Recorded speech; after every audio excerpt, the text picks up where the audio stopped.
One of the last things I need to get done on the Charger is the electrical. So got to rip out all the old electrical to make way for all the new electrical if we're going to get the car to mats running and hopefully driving this March. All right, so if you're wondering how to take this apart, there's a set screw in here. Once you take that set screw out, you just rotate it. And then the button pops off and it slides up. We're gonna take this guy off. The front of this panel is like, it's got some forks that kind of grab into the front. So you just gotta lift it, pull back, rotate this, and voila. There's 2 screws up here. Screws on the bottom of the glove compartment. Electrical.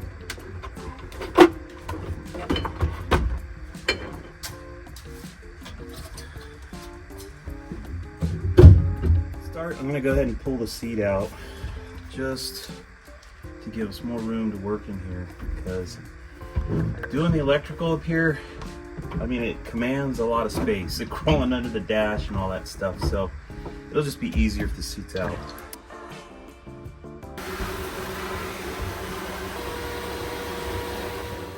So there's 4 bolts here. We're going to take all those loose from the firewall so that the column can come down. 2 more on this side. We're gonna... So by the way, it takes a 1/2-inch socket to get these off. And then we're gonna switch to 7/16 socket. This one to pull off, and that one to pull off, that one to pull off. So this one's the hardest to get to. We'll get this one first. These guys right here get really brittle. I bought new ones for this to put when I put it back in. I think it's worth doing. They just basically just fall apart in your hand as soon as you take them out for the first time. And the nut came off, but there's like this washer. It's kind of got a loose thread on it, so it doesn't just slide off. You gotta rotate it off. There. It's actually 2 here. This one fastens the ground wire. And then there's a secondary nut that's holding the column.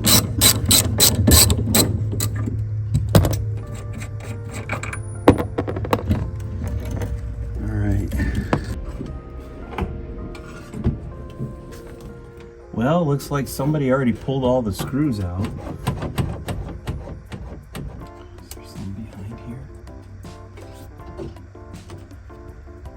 Huh. 1 hidden screw behind this emblem. Alright. Now this is the crappy part, because there's not enough slack really in the harness to pull this out very far. So we gotta try to get it out as much as we can. So there's the vacuum lines. It went right up against this guy. Gotta pull the little clips here, push and pull to get that out. And we've got a light bulb here. Okay. This clip was holding it on the other side, couldn't see it. All right. Like with every piece, every plug we take off, we can pull it out just a little bit more. So this is for the vacuum to the doors on the headlights, the hideaways. This is to the electrical lights turning on. This is the dome light. And then turn signal. This is the light to the speedometer. I think that's a ground. I'm sorry, to the clock, not the speedometer. This car does not have a tick-tock tack, by the way. It's the dome, instrument light. Another light. Oh. Right turn signal. Gas gauge.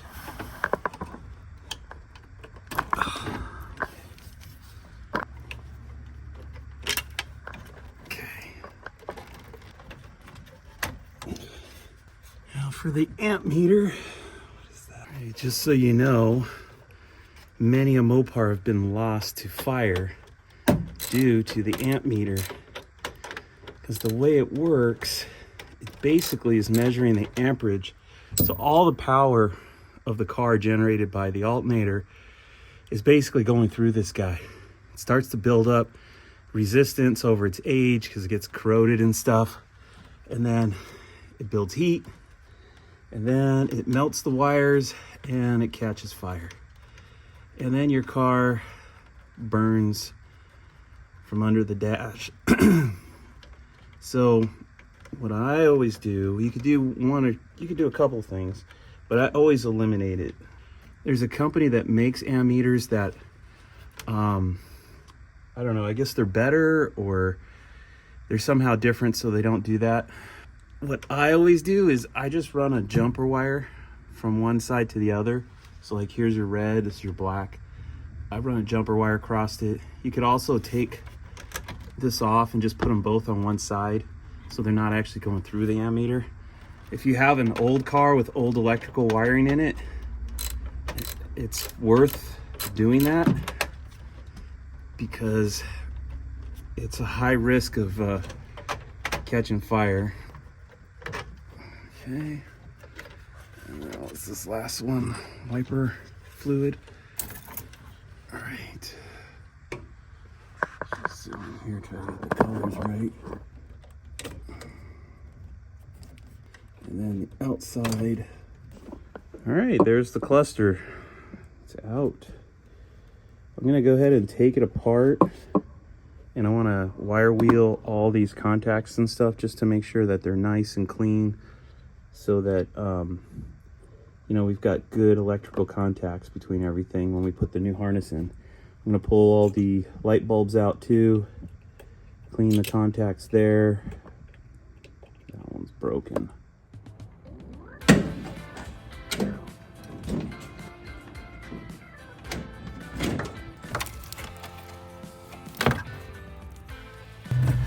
Okay, this is the brake light switch.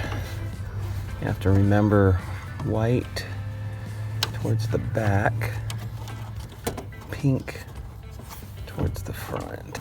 Okay, and then the wires are above this bar here. I need to pull the door seal off, to pull the kick panel off, to get to the plug between the main harness and the taillight harness. So, and I am replacing the taillight harness.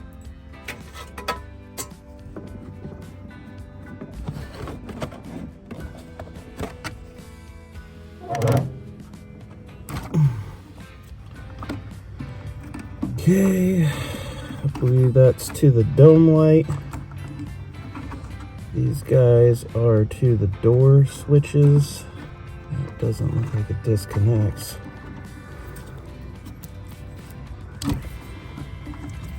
It's the e-brake switch. Just pulls off. I think this one goes to the tail lights. This goes to the dimmer switch. Okay, this one's worth making a note because this is got all these wires that are same color. So this one, you have pink and yellow going to pink, yellow, and black. And then this one, where it's part of the harness that goes to the tail lights, comes out yellow, yellow, pink to pink and yellow.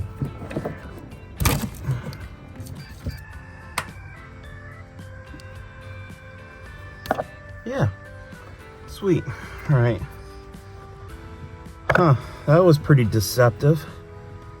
This looked like it was all just a joint, but this does unplug. I looked at the new harness and it had a plug like this. It has a black piece around this area. By the way, I believe I have a tool for this somewhere. Since this one's old and beat up, I'm not too worried about it. If this were brand new, I'd be using the tool to put it back in to not scratch it, you know?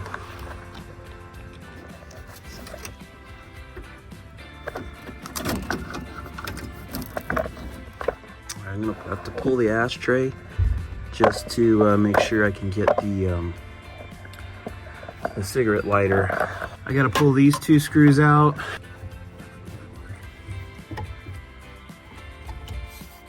This screw's already missing. Man, this guy, this cover does not look like it comes off. I went to go look at my 68 Charger. My car was a cheaper model. Didn't have center console, had a buddy seat, and the ashtray has like a knob here, and I think it folds this way. I think all the 69s and 70s are probably like that too. I don't know if this is an early 68 deal or if this is because it's a premium model. On the other style, you take the door off, which is really easy. And then when you take the door off, it's easy to get to this. I think it goes out the backside. I think on this one too, it's supposed to go out the backside. Oh, maybe that's how it goes, yeah. All right. Well, figured that out. This is to the cigarette lighter. I'm sort of threaded. Okay, just unplugged. Got that off. This, I don't know what this is. Unplug it. 2 pink wires and a red. Okay. Pull this out. Voila. All right, cool. Well, that was easy. Made it hard, but it was easy. Yeah, any guys out there with 68 Chargers, GTXs, satellites, do you have the rubber pad or do you have the metal one with the knob on it that folds down? Curious how common this is.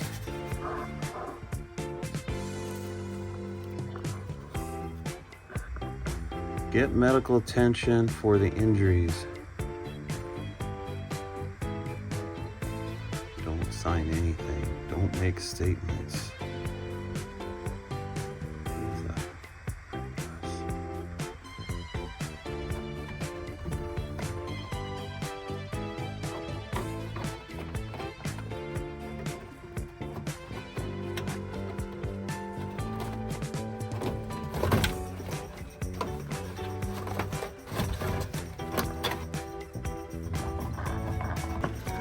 Fuse box is out.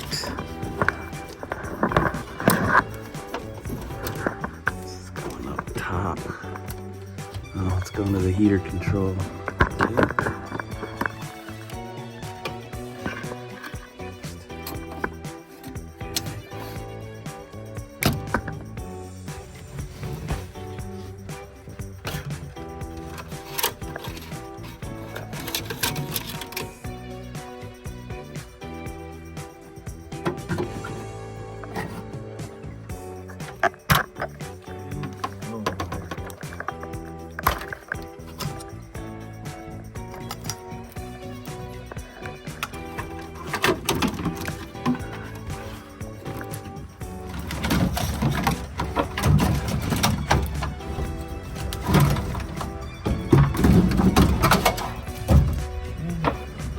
Center out. Now we're going to pull the right side out.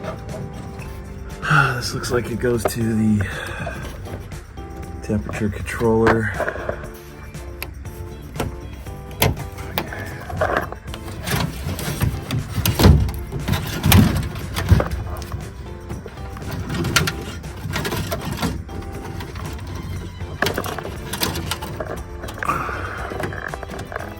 I assume this goes to the door switch, so let me pull that off.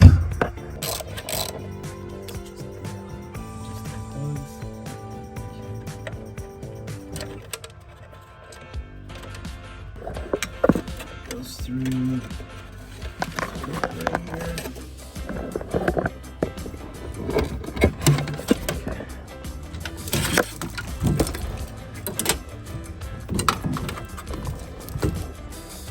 All right. There it is. The old harness. You know, taking this apart, it actually didn't look too bad. The only thing wrong with it is here, which of course is like a critical point. I think that's the main power going in right there, and it obviously melted down at some point. That's why it's being replaced. But everything else in it looks okay. You don't ever want to throw this away till you're done with the new one.